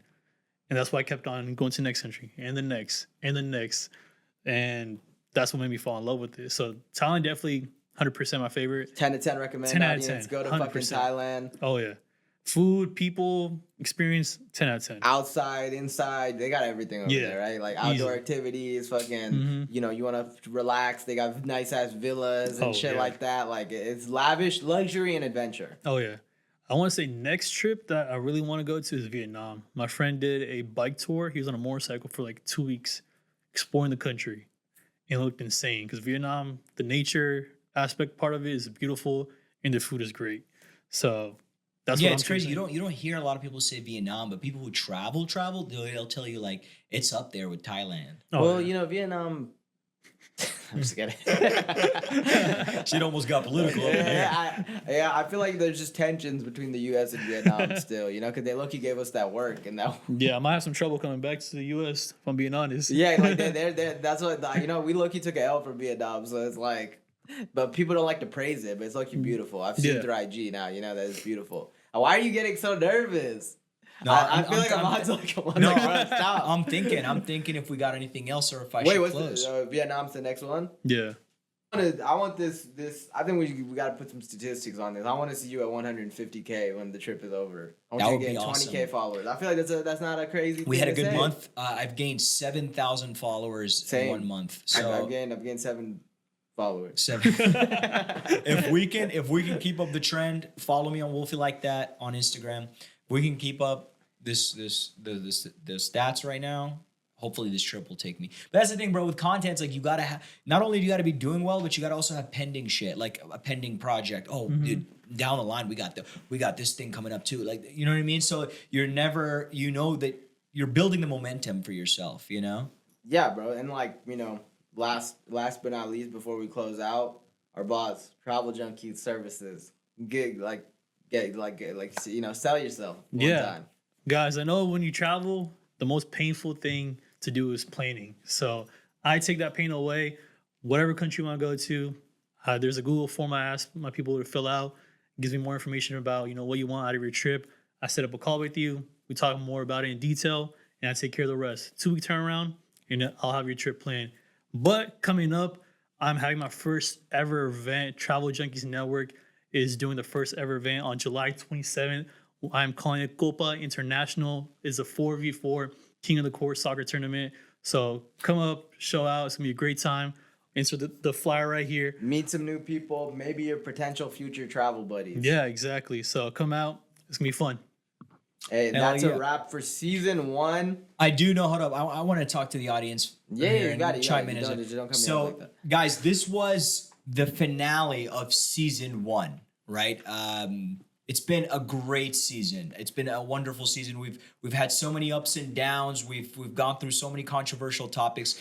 But I do want to kind of end off with saying thank you so much for constantly sticking with us this long. We still love doing this so much. We can't wait to see where this is going to go. If you could take one thing away from this episode, it is that if you do not chase your goals and dreams, you will build that paralysis in your head and feel like a coward for the rest of your life. So take a chance on something that you love, try it, and we will be more than happy to see you guys season 2, episode 1. This is the best and hottest show out of Houston, Texas. Yes, We'll sir. see you guys next season.